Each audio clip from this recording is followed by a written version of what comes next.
Bilangan 36 ayat 1 sampai 13.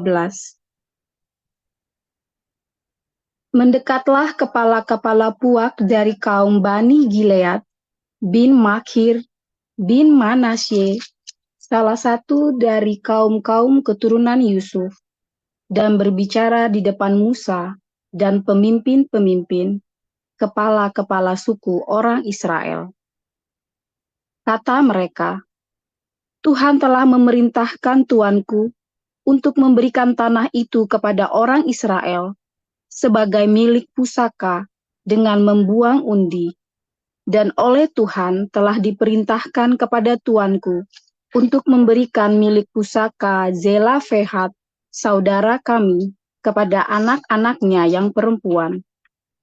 Tetapi seandainya mereka kawin dengan salah seorang anak laki-laki dari suku lain di antara orang Israel, maka milik pusaka perempuan itu akan dikurangkan dari milik pusaka bapa-bapa kami dan akan ditambahkan kepada milik pusaka suku yang akan dimasukinya. Jadi, akan dikurangkan dari milik pusaka yang diundikan kepada kami. Maka apabila tiba tahun Yobel bagi orang Israel, milik pusaka perempuan itu akan ditambahkan kepada milik pusaka suku yang akan dimasukinya dan akan dikurangkan dari milik pusaka suku nenek moyang kami. Lalu Musa memerintahkan kepada orang Israel sesuai dengan titah Tuhan. Perkataan suku keturunan Yusuf itu benar. Inilah firman yang diperintahkan Tuhan mengenai anak-anak perempuan Zelafehat. Bunyinya, mereka boleh kawin dengan siapa saja yang suka kepada mereka, asal mereka kawin di lingkungan salah satu kaum dari suku ayah mereka. Sebab milik pusaka orang Israel tidak boleh beralih dari suku ke suku, tetapi orang Israel haruslah masing-masing memegang milik pusaka suku nenek moyangnya. Jadi setiap anak perempuan di antara suku-suku orang Israel yang telah mewarisi milik pusaka haruslah kawin dengan seorang dari salah satu kaum yang termasuk suku ayahnya, supaya setiap orang Israel mewarisi milik pusaka nenek moyangnya. Sebab milik pusaka itu tidak boleh beralih dari suku ke suku, tetapi suku-suku orang Israel haruslah masing-masing memegang milik pusakanya sendiri. Seperti yang diperintahkan Tuhan kepada Musa, demikianlah diperbuat anak-anak perempuan Zelafehat. Maka Mahla, Tirza, Hogla, Milka, dan Noah, anak-anak perempuan Zelafehat, kawin dengan anak-anak lelaki dari pihak saudara-saudara ayah mereka. Mereka kawin dengan laki-laki dari kaum-kaum Bani Manasye bin Yusuf, sehingga milik pusaka mereka tetap tinggal pada suku kaum ayahnya. Itulah perintah dan peraturan yang diperintahkan Tuhan kepada orang Israel dengan perantaraan Musa di dataran Moab di tepi sungai Yordan dekat Yeriko.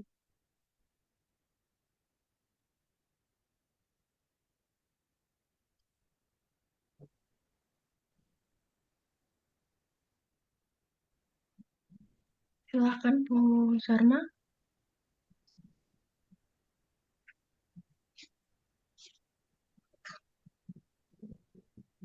Saya akan membacakan kebenaran firman Tuhan dari Lukas 15. Iya Bu Nisa, Lukas 15 ayat Iya 1 betul, sampai 1 sampai 32. 31. 32 Bu. Sampai 31. Oke. 32. 32 sampai ayat 32. Beginilah pembacaan kebenaran firman Tuhan. Para pemungut cukai dan orang-orang berdosa biasanya datang kepada Yesus untuk mendengarkan Dia. Maka bersungut-sungutlah orang-orang Farisi dan ahli-ahli Taurat, katanya. Ia menerima orang-orang berdosa dan makan bersama-sama dengan mereka. Lalu ia mengatakan perumpamaan ini kepada mereka.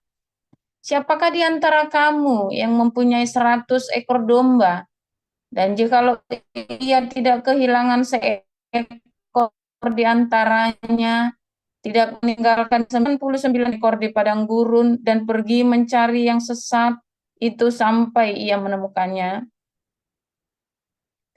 Dan kalau ia telah menemukannya, ia meletakkannya di atas bahunya dengan gembira, dan setibanya di rumah ia memanggil sahabat-sahabat dan tetangga-tetangganya, serta berkata kepada mereka, bersukacitalah bersama-sama dengan aku, sebab dombaku yang hilang itu telah kutemukan.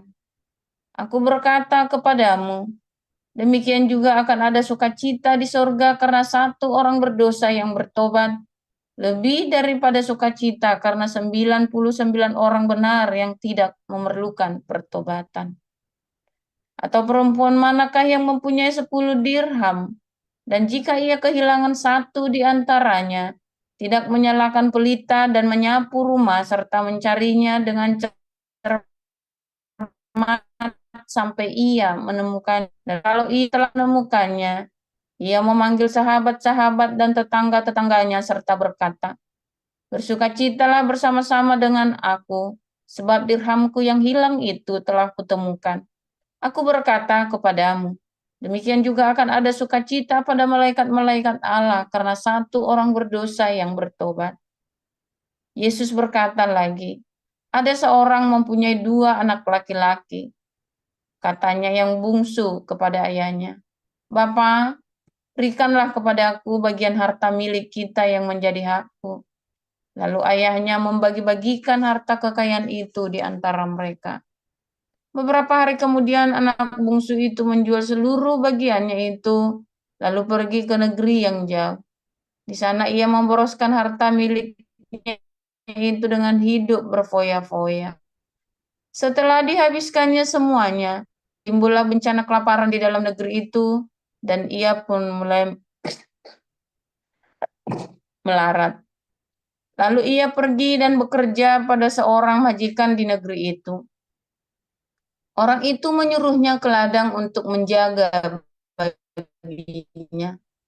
Lalu ia ingin mengurukan ampas yang menjadi makanan babi itu, tetapi tidak seorang pun yang memberikannya kepadanya. Lalu ia menyadari keadaannya, katanya, betapa banyaknya orang upahan Bapakku yang berlimpah-limpah makanannya, tetapi aku di sini mati kelaparan. Aku akan bangkit dan pergi kepada Bapakku dan berkata kepadanya, Bapa, aku telah berdosa terhadap surga dan terhadap Bapa. Aku tidak layak lagi disebutkan anak Bapa. Jadikanlah aku sebagai salah seorang upahan Bapa. Maka bangkitlah ia dan pergi kepada bapaknya. Ketika ia masih jauh, ayahnya telah melihatnya. Lalu tergeraklah hatinya oleh belas. Ayahnya itu berlari mendapatkan dia lalu merangkul dan mencium dia.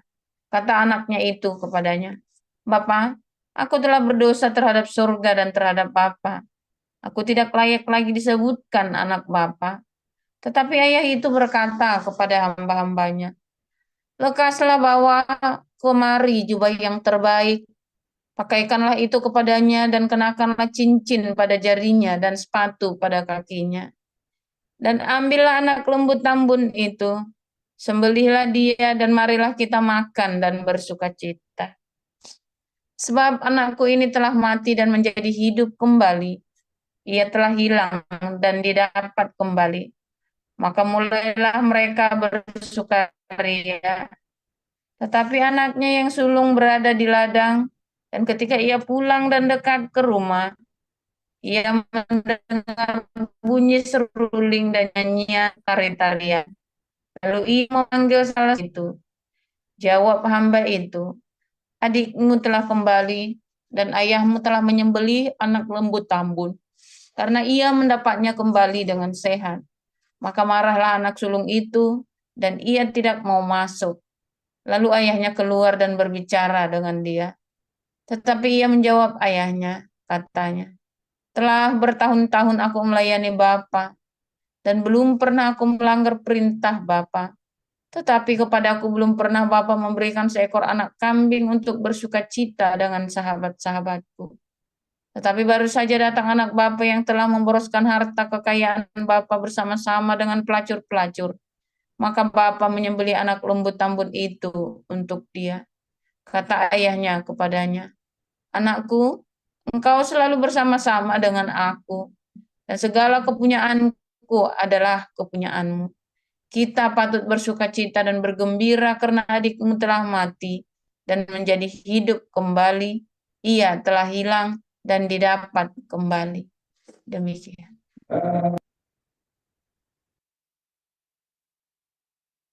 Ya, baik.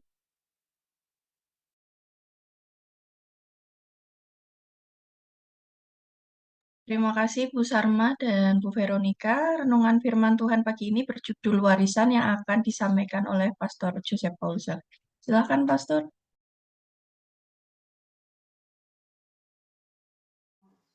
Shalom, haleluya, luar biasa firman Tuhan selalu baru setiap hari. Dan kita menanti-nantikan Tuhan dengan penuh cinta, dengan penuh pengharapan, hati yang tulus, dan tetap percaya kepada Tuhan. Ya, saudara, ketika kita tidak percaya kepada Tuhan, goyang dikit aja hatimu, maka semua ibadahmu, semua sangkal di pikul salibmu itu bisa lenyap habis. Ya, itu merontokkan sendi-sendi hidupmu semuanya. Maka terjadi saudara, kebangkrutan di dalam kehidupanmu, dalam jiwamu. Saya mengalaminya ya, bangkrut jiwanya. Ya, goyang dikit saja ya, aduh. Makanya tindakan-tindakan yang konyol ya, misalnya nih ada orang saking putus asanya bunuh diri atau membunuh orang lain, atau kalap jual diri, atau itu akibat karena Anda ya goyang itu dasar-dasar imanmu itu saudara ya. Pengharapanmu sama Tuhan, imannya kita sama Tuhan goyang. Saya tahu rasanya ya, aduh saudara, mengerikan saat itu ya, mencekam hati itu ya. Aduh saudara, benar-benar limbung ya, rasanya apa sih saudara ya, tidur gelisah, udah nggak bisa, ini ya goyang ke sini, nggak enak ya. Jalan rasanya nggak mantep gitu loh, nggak firm gitu ya, kayak terhuyung-huyung. Nah, makanya itu dibilang kayak orang mabuk gitu ya, di dalam apa Yeremia atau di mana itu ya, bilang orang mabuk gitu. Kenapa? Karena limbung, kakimu tuh nggak mantep jalannya, kamu terhuyung-huyung ya, merah kefet ya, terhuyung-huyung kamu. Nah, itu semua karena hawa nafsu. Dia diawali dari hawa nafsu, saudara. Karena kamu tidak mau sangkal diri pikul salib. Ya, kamu tidak mau membiarkan dirimu itu dibentuk oleh sorga. Sebetulnya inti dari semua masalah yang kamu hadapi, adalah supaya kamu rendah hati. Supaya rendah hati, saudara. Supaya kamu datang merendahkan dirimu kepada Tuhan. Karena itulah yang membuat sorga senang. Yaitu ketika kamu datang merendahkan dirimu. Itulah adalah anti dari pemberontakan di sorga pertama kali oleh iblis. Ya kan?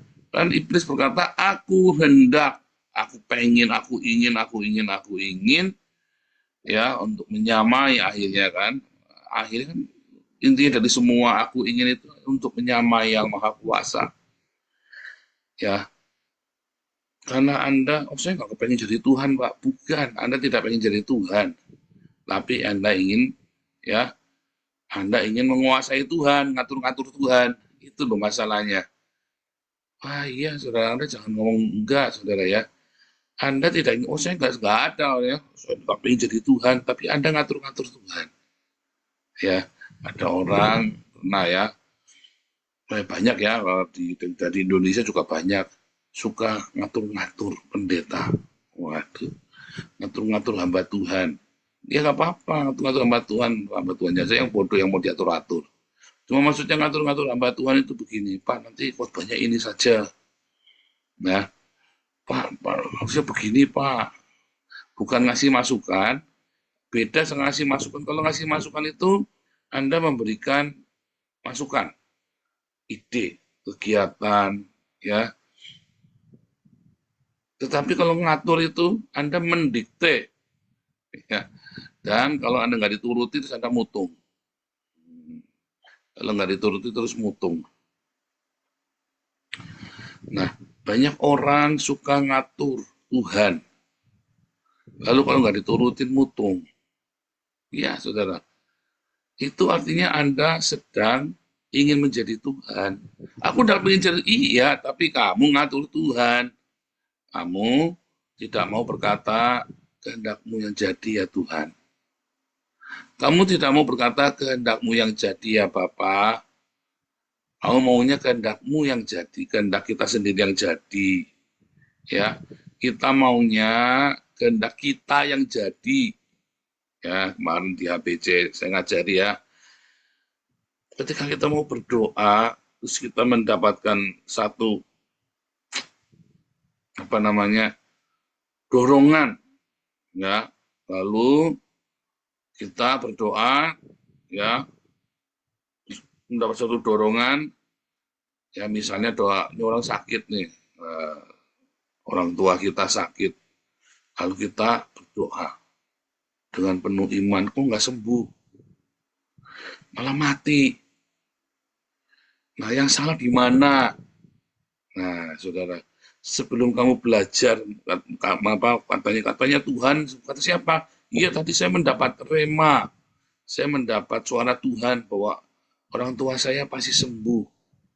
Sebelum kamu mendapat suara orang tua saya pasti sembuh, ya Tuhan akan ajari kamu dulu. Pasti Tuhan akan ajari kamu proses berkata, ya Bapa, kehendakmu yang jadi. Kalau kamu tidak melewati proses, ya Bapa, kehendakmu yang jadi, kamu tidak akan mendengar suara Tuhan yang benar. Serius, saudara ya. Itu adalah delusi. Tapi benar rupanya, iya itu satu dari sejuta kalimat mungkin. Dari 1 juta klaim, satu mungkin benar, lalu kamu bikin propaganda. Tapi percaya saya, sebelum kamu mendengar suara Tuhan dengan benar, selalu kamu harus diawali dengan kehendakmu yang jadi Bapa. Makanya waktu berdoa, Tuhan Yesus sudah ngajari kita loh. Bapa kami di surga, dikuduskanlah namamu, datanglah kerajaanmu, jadilah kehendakmu di bumi seperti di surga. Tapi rasanya kita susah ya ngomong jadilah kehendakmu. Nanti kalau saya ngomong jadilah kehendakmu, nanti saya miskin Pak. Nah iya, kalau jadilah kehendakmu nanti jadi Bapak, nanti saya udah dapat suami orang kaya Pak, dapatnya nanti suaminya yang saleh, tapi yang suami yang baik, tapi tidak kaya. Iya, nanti suaminya nggak ganteng Pak, istrinya nggak cantik. Nah iya, terus kamu dapat suami ganteng, dapat istri cantik, tapi kan bukan kehendak Bapak, terus kehendakmu sendiri. Lalu akhirnya terjadi masalah, dibawa WP Gombel suamimu, atau istrimu dibawa sama genderuwo. Lalu kamu bilang, Tuhan, mengapa? Kan yang sudah dipersatukan. Banyak sekali sudah salah. Karena kamu ingin kehendakmu. Padahal kehendak Bapa sudah jelas. Salah satunya kehendak Bapa dalam menikahlah dengan orang yang seiman. Ya kan, itu kan kehendak Bapa. Boleh kan kata Pak Paul, boleh menikah sama orang yang tidak seiman. Ya boleh saja, tidak apa-apa. Boleh. Dan saya menganjurkan pemerintah untuk meresmikannya. Tetapi yang menjadi masalah, ada konsekuensi. Lalu suamimu dibawa WP Gombel, yang istrimu dibawa sama genderuwo. Lalu kamu bilang, ini kan sudah diberkati oleh Tuhan, udah iya gundulmu peang diberkati. Kamu yang mengira itu diberkati. Kamu yang mengira itu diberkati. Intinya kamu maksa, kamu pengen jadi Tuhan. Itu semua adalah dosa-dosa asal. Ya kan? Aduh saudara, jangan jangan berpikir untuk ngatur Tuhan, saudara. Karena kerajaan surga yang datang dalam hidupmu itu itu seperti warisan. Ya, kerajaan surga yang datang dalam hidupmu itu adalah warisan. Ya kan? Kita ini pewaris kerajaan surga. Yang warisan itu datang seharusnya adalah terserah dari yang memberikan warisan itu. Di dalam tradisi orang Yahudi itu, warisan itu terserah yang ngasih, saudara ya. Jadi kalau ada anak minta warisan, itu kurang ajar sekali. Kalau orang Indonesia nih, di kita nih, kulturnya yang kita kenal, kalau belum orang tuanya masih hidup, warisannya udah kita minta dulu, saudara ya. Saya ngalamin itu ya, orang yang masih hidup, sudah minta bagi waris, dibagi benar-benar habis. Ya, orang yang masih hidup. Setelah habis akhirnya nggak punya apa-apa. Itu ngalami ya anak yang hilang itu ya. Ada salah satu kerabat kami. Setelah uangnya habis, dia nggak punya apa-apa, sampai muntah darah ya, sakit muntah darah. Akhirnya yang ngerawat ibunya juga di dalam ya sudah nggak punya apa-apa juga, kasihan. Ya kan? Aduh. Bahkan ada yang sampai maksa minta warisan, sampai orang tuanya, itu kasus ya kemarin ya, kasus itu di Jawa Timur, itu di Polda Jawa Timur, sampai orang tuanya tinggal di mana bingung, karena rumahnya diminta dibagi waris. Ini orang zaman sekarang, tapi dari zaman dulu juga ada ya begitu ya, meminta warisan. Nah itu Anda sama tuh ya, kalau Anda meminta kerajaan Allah itu, memaksa sesuai dengan maumu, itu Anda seperti lagi minta sama orang tua, Pak, bagi warisnya sekarang aja. Ya, saudara, saya selalu bilang, ya jangan minta warisan. Jangan ngurusin warisan sampai ribut. Walaupun dalam kondisi apapun ya sudah. Tapi memang ya saudara, orang kalau lagi kepepet mah jahat sih hatinya ya. Ya kan? Saudara kalau lagi kepepet, usahakan jangan sampai ngomong bagi waris. Jangan sampai ngomong. Biarkan orang tuamu sampai selesai. Tapi jangan ngomong bagi waris. Jangan ya saudara ya. Itu tidak etis. Saudara, kalau saya lagi khotbah di tempat orang meninggal, saya selalu ya, karena saya melihat banyak sekali keluarga besar rusak ya, orang kaya ini yang meninggal rusak gara-gara mau bagi waris. Waduh, itu udah nggak punya apa-apa salah, punya juga ruwet, ya kan?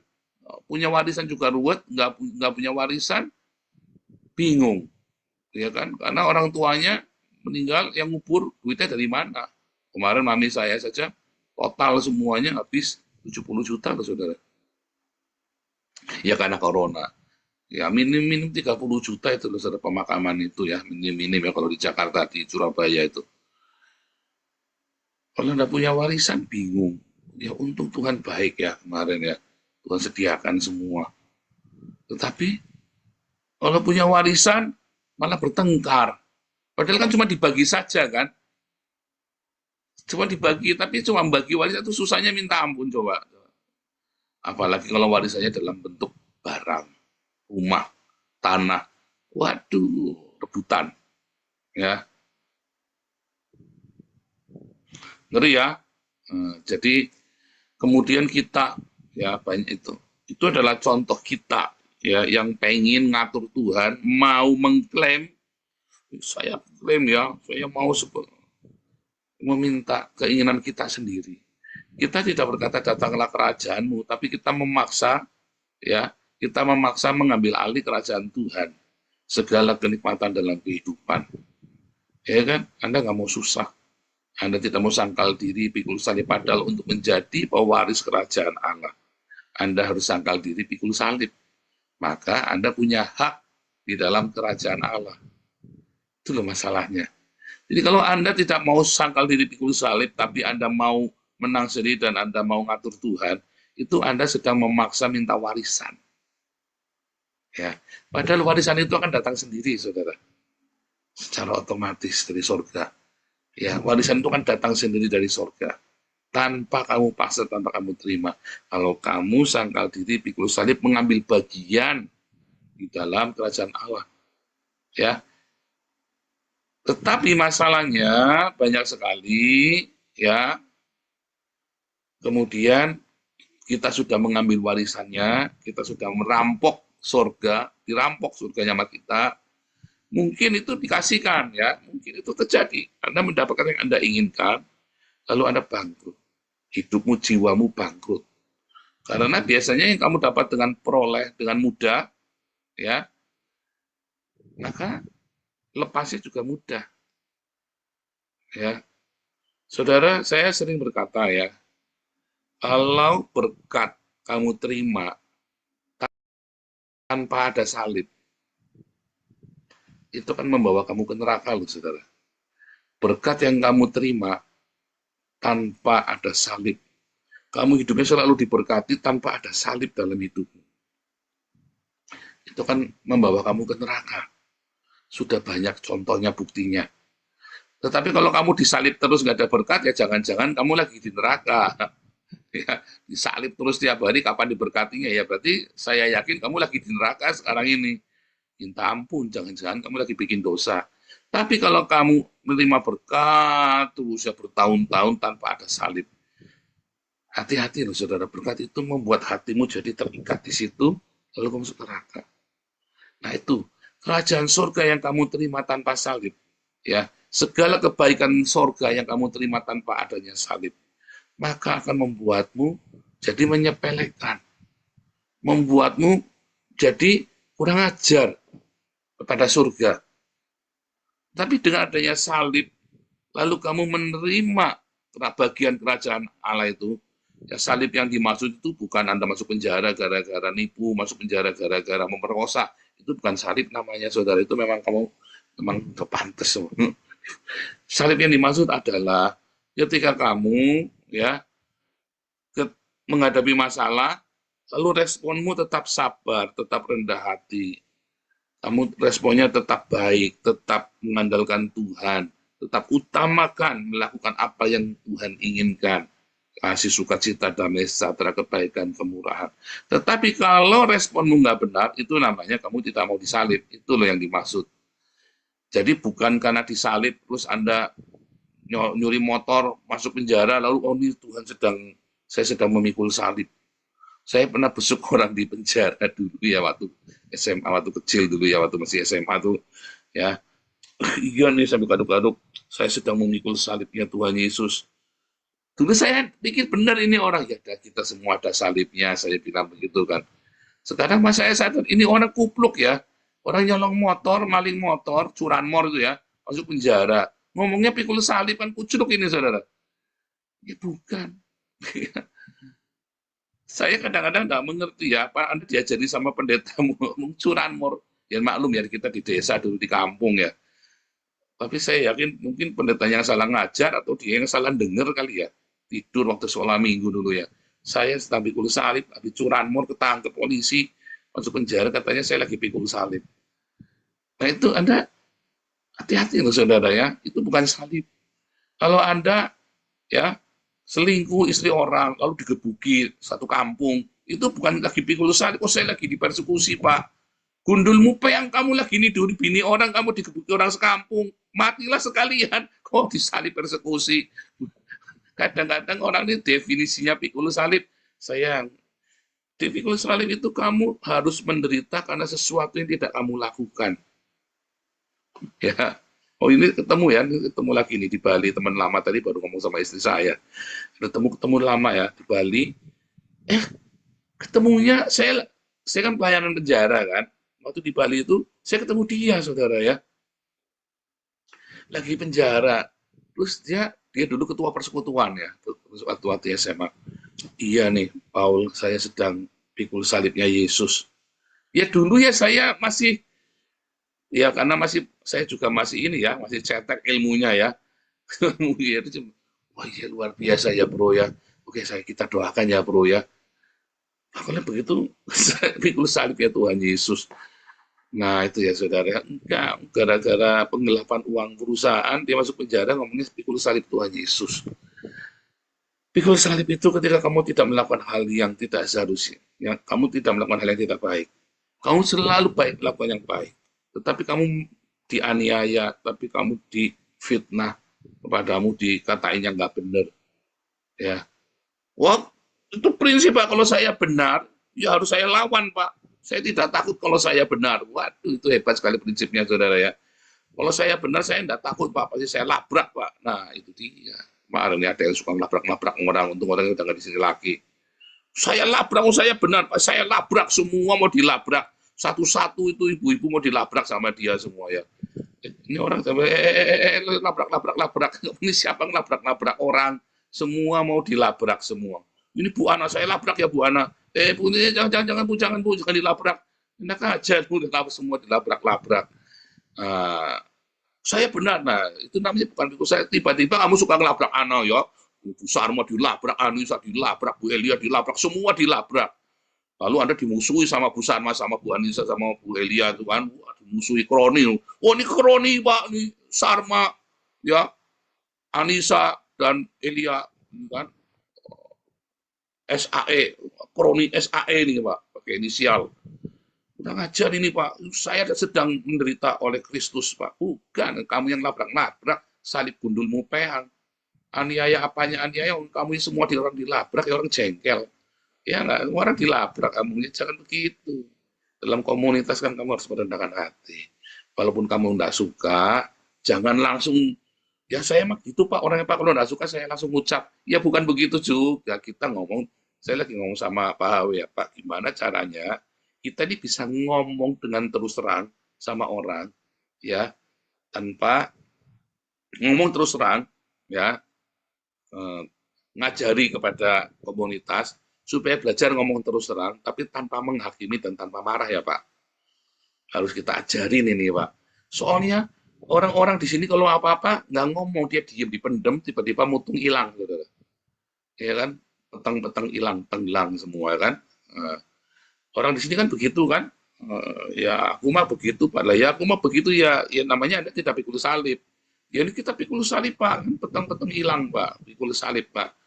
Iya, tapi Yesus disalib itu siang-siang, nggak petang-petang, saudara. Anda mau debat masalah petang hilang, aduh, repot, saudara ya. Kan, saya lagi cerita bahwa orang ini, kebanyakan orang, ya, dia nggak suka sama orang, diem, hilang. Ya, atau langsung dilabrak, bubuer, gitu ya. Nah, dua-duanya itu nggak baik, saudara. Dua-duanya itu namanya bukan pikul salib itu. Yang benar adalah bagaimana kalau kamu tidak pas sama orang, kamu ngomong dengan cara yang baik. Aduh, mesti diajari. Saya bilang ini Ibu Wivina mesti yang ngajarin Pak. Bagaimana menyusun kata-kata. Tapi tanpa memendamnya, tapi disusun kata-katanya tanpa kudu nyinggung orang lain, tanpa kudu gebrak orang lain. Sebab kalau dipendam, akhirnya digebrak. Orang yang dengar kaget, ya kan, terus kemudian dia merespon, kamunya katanya pikul salib. Itu bukan pikul salib, saudara. Ya, itu namanya tidak berhikmat. Ya, jadi bedain, saudara. Itu kamu harus jujur semua yang begitu-begitu ya. Fakta-fakta kehidupan, proses kehidupan itu kita kudu jujur. Tapi semua didasari apa? Kalau kamu rendah hati, pasti sebenarnya ya, auto kamu dalam pemikiranmu pokoknya rendah hati, aku mau melayani. Ya, saudara, kalau lagi ngerintis sebuah komunitas, ya, ngerintis komunitas kopdar itu ya, apa di daerah offline ya, kayak ngerintis gereja gitu, itu capeknya minta ampun ya, nyiapin ini, nyiapin itu, kita belum ada orang. Dulu kita semua handle sendiri ya, sekarang ada Bu Sarma, ada Anissa, ada Bu Eli, ada semua ya. Terus kita semua bayangin ada saya di roaring sendiri semuanya sampai mau narik nafas saja nggak bisa ya. Sekarang kita ada komunitas sudah jalan ya saudara ya. Malah kreatif bikin acara sendiri ya kan. Bahkan kalau lagi sore saja ada Pak Teddy, ada Pak Andi ya kan, sehingga saya bisa sambil kuliah, sambil latihan musik, sambil ini kan orang kan butuh curhat di situ kan. Kalau nggak ada Pak Andi yang nungguin malam-malam, kita juga pusing loh saudara. Saya semua handle sendiri, Puyeng juga ngomong terus ngocen tuh. Ada Pak Teddy, ada Pak Andi kan. Sekarang kita semua jalan. Ini ya, apa namanya, jalan semua, ya kan, bisa running, bahkan tanpa saya pun bisa running, ya kan. Pokoknya Pak Teddy, Pak Andi, Pak Toping kumpul, 3, berantem, jubrak orang pasti kumpul, saudara ya. Itu, wah, itu ya pasti kumpul dah itu ya. Itu semua hanya drama ya pokoknya ya. Tapi intinya itu semua bisa jalan karena apa saudara? Karena kita belajar memberikan ini ya tadi ya kesempatan orang lain. Ya, berikan kesempatan orang lain buat melayani dan kita sendiri juga melayani. Pemikirannya aku mau melayani. Kalau melayani itu bukan Anda tampil, bukan. Melayani itu aku mau melayani sesamaku ya, supaya kalau aku melayani sesamaku berarti apa saudara? Berarti kita ini sedang menunjukkan kerendahan hati kita.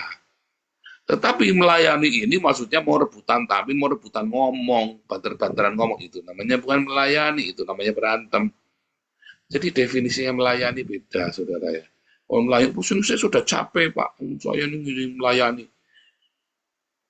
Melayani itu kalau kamu lagi capek hati itu, ya usaha mau dong ngurusin beasiswa, ditelikung sama Anissa, ya tiba-tiba ya kurang ajar ini Anissa nih, mentang-mentang guru lebih muda, apa? Saya lagi ngurusin SOP-nya ditelikung sama Anissa, menggunting dalam lipatan. Nah, marahnya nggak apa-apa. Marah sekali nggak apa-apa hari itu. Jengkel kan. Anissa nggak boleh begitu. Harus ngomong. Tegur dong. Aku nggak suka kalau kamu begitu. Sayanya malu. Kamu permalukan saya di depan orang nih kalau begitu caranya. Nah, tapi kalau tiap hari ngomong terus, namanya marah-marah. Nah, itu nggak melayani. Setelah marah, cari solusinya. Setelah cari solusinya, Anissa ini dasarnya bandel ini kan, emangnya dasarnya mau nelikung Bu Sarma ini, ya kan, niatnya kan Anissa mau jadi direktur yayasan beasiswa misalnya kan, nah, terus tetap ditelikung, ya Bu Sarma tetap dengan sabar, enggak, saya sudah dapat mandat, mutung ya berarti bukan melayani, kalau mutung berarti bukan melayani itu. Saya itu ya suka gini loh, kita ini punya orang-orang baik, tadi saya lagi curhat sama Pak Dr. Yono ya, Pak Dokter, saya ini punya orang-orang baik. Saya taruh untuk menjadi penatua-penatua kita. Lalu orang-orang yang baik ini akhirnya bentrok dengan tim, lalu hilang. Itu saya sedih sekali.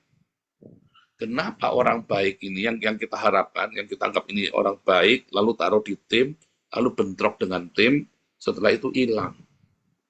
Nggak nongol di sini lagi. Harusnya nggak usah sekalian jadi pengurus, kemarin kan tetap di sini baik-baik saja ya. Nah itu saudara ya, kalau itu tadi ya, banyak orang dia lupa, kita ini lagi melayani. Jadi kalau kamu lagi bentrok, ada konflik, itu kamu sedang melayani. Kalau nggak ada konflik, kamu sedang menikmatin aktualisasi diri. Tapi kalau kamu konflik, itulah saatnya melayani.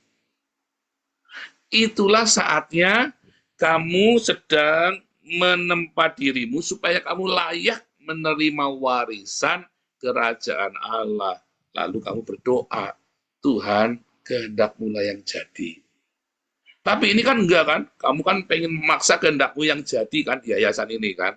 Ayo ngaku. Iya, walaupun kamu benar, saya bilang ya, sekalipun kamu yang benar, diam dulu. Yang penting kamu sudah omongkan, kamu diam dulu, karena tidak semua yang benar itu langsung bisa bahasa Jermannya sakdek saknyet, bahasa Rusia itu ya, yang nyet nyet nyet itu kan bahasa Rusia, sakdek saknyet, saudara, ya kan? Nggak bisa, saudara. Yang sakdek saknyet itu cuma ada di Rusia, saudara. Kamu tanya sama Putin, dia pengen apa hari itu langsung jalan, saudara. Putin ya kan, kalau kamu tanya di komunitas kita nggak bisa. Di dalam kerajaan Allah, yang kamu pengen hari itu tidak mungkin terjadi hari itu. Ada proses. Proses itulah yang membuat karaktermu itu menjadi karakter kerajaan Allah. Disitulah dibutuhkan kerendahan hati. Kalau orang yang rendah hati, firman Tuhan bilang apa? Akan mewarisi bumi. Makanya orang yang rendah hati itu berkatnya banyak. Ya, warisan dari surganya banyak. Nah, kamu tidak rendah hati semuanya. Ya kan? Nyet, monyet sama keplenyet, saudara akhirnya. Karena kamu maunya sak-sak nyet, tadi ya bahasa Rusia. Itu tadi kan. Keplenyet kamu nanti, sak-sak nyet maunya. Keplenyet kamu nanti. Kebentur-bentur. Ya, terakhir. Waduh, lebihan ngomong sebentar. Ini gara-gara monyet tadi ya. Bentar, lebihan. Sedikit lagi terakhir, saudara. Jadi, waktu kamu berkonflik, jeder, ya kamu harus rendah hati dulu. Pegang, aku mau melayani. Jadi tidak semua sak-sak-nyet tadi. Ya, lalu supaya kamu jangan keki, kamu ngomong sama satu penabuah. Yang penting kamu sudah ngomong, percaya itu didengar. Hanya kamu tunggu. Kita sedang pikir, muter caranya bagaimana supaya bisa tetap jalan, ya, dan usulanmu yang baik itu bisa kita tampung. Walaupun yang baik itu tidak selalu bisa berjalan. Hati-hati loh saudara. Tidak semua yang baik itu bisa berjalan. Karena ada sistem. Ya, sistem. Sistemnya jelek dong, Mbak. Tidak semua sistem bagus. Karena kan kita kepalanya banyak. Ini udah terlanjur jalan. Ingat, sistem operasional prosedur dibuat untuk menjaga cinta. Itu sudah disepakati bersama. Lalu tiba-tiba yang baik ini langsung kamu hajarkan, saudara. Bubar, saudara. Akhirnya tidak saling mencintai lagi loh, saling membenci loh. Walaupun usulanmu itu baik, ya, tapi gara-gara yang baik itu jadi kebencian kan? Ingat, proses itu sangat penting. Jangan saknyet, ya, nanti kamu jadi monyet keplenyet-plenyet kamu nanti. Belajar rendah hati, sebab yang rendah hati mewarisi bumi. Tuhan Yesus memberkati.